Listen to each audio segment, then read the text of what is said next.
सीता माता राजा जनक की पुत्री थी। वास्तव में वह धरती से जन्मी थी, इसलिए इनका नाम भूमिजा भी है। सीता माता का जीवन साधारण नहीं था। वे बचपन से ही कई असाधारण काम करती रहती थी, जिनमें से एक था शिव के धनुष से खेलना, जिसे कई महान महारथी हिला भी नहीं सकते थे। यह शिव धनुष पृथ्वी के संरक्षण के लिए विश्वकर्मा ने बनाया था, जिसे भगवान शिव ने भगवान परशुराम को दे दिया। परशुराम जी ने इस धनुष से कई बार पृथ्वी की रक्षा की और बाद में इसे राजा जनक के पूर्वज देवराज के संरक्षण में रख दिया। यह दिव्य धनुष इतना ज्यादा भारी था कि इसे बड़े बड़े शक्तिशाली राजा हिला भी नहीं सकते थे, लेकिन नन्ही सीता इसे आसानी से उठा लिया करती थी। यह दृश्य देख राजा जनक को एहसास हुआ कि सीता कोई साधारण कन्या नहीं है, यह कोई दिव्य आत्मा है।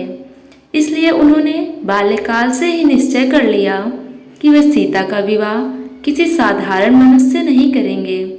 लेकिन वे सीता जैसे दिव्य पुरुष को कैसे खोजें?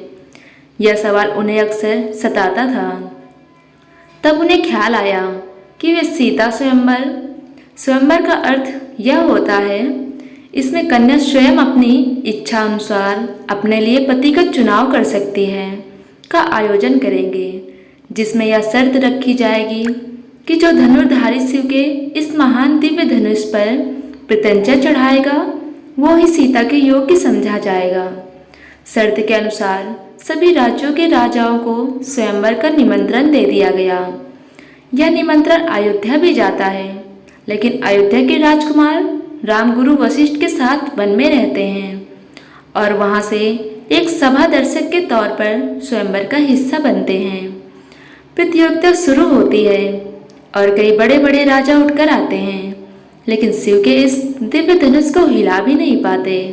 यहाँ तक कि इस स्वयंवर में रावण भी हिस्सा लेते हैं और धनुष को हिला भी नहीं पाता। यह देख राजा जनक को अत्यंत दुख होता है। वे कहते हैं, क्या इस सभा में मेरी पुत्री सीता के योग एक भी पुरुष नहीं है? क्या मेरी सीता कुंवारी ही रह जाएगी? क्योंकि इस सभा में एक भी व्यक्ति उसके लायक नहीं।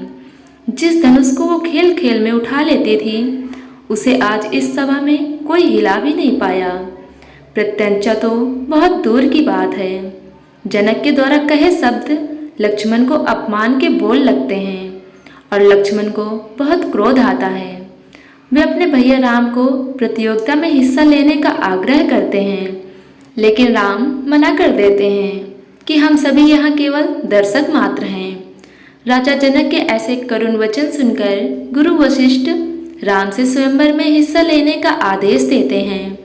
गुरु की आज्ञा पाकर श्री राम अपने स्थान से उठकर दिव्य धनुष के पास जाते हैं। सभी की निगाहें राम पर ही टिकी जाती हैं। उनका गठीला शरीर, मस्तक का तेज सभी को आकर्षित करता है। श्री राम धनुष को प्रणाम करते हैं और एक झटके में ही उसे उठा लेते हैं और जैसे ही प्रत्यंचा चढ़ाने के लिए धनुष को मोड़ते हैं, वह टूटकर दो हिस्सों में गिर जाता है।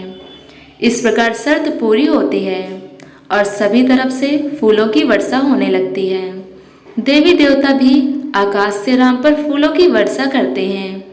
सीता जी श्री राम के गले में वरमाला डालकर उनका वरण करती हैं और मिथिला में जश्न का आरंभ होता है। लेकिन धनुष के टूटने का आभास जैसे ही भगवान परशुराम को होता है, वे क्रोध से भर जाते हैं और मिथिला की उस सभा में आ पहुंचते हैं। उनके क्रोध से धरती कंपित होने लगती है।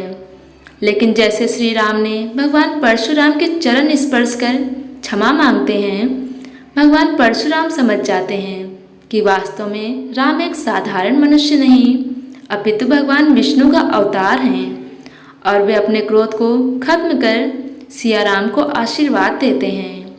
भगवान राम और देवी सीता का विवाह पंचमी के सीता के स्वयंवर के बाद उनकी तीनों बहनों उर्मिला, माधवी एवं सुतकीर्ति का विवाह क्रमशः लक्ष्मण, भरत एवं शत्रुघ्न से किया जाता है और चारों बहनें एक साथ अयोध्या में प्रवेश करती हैं।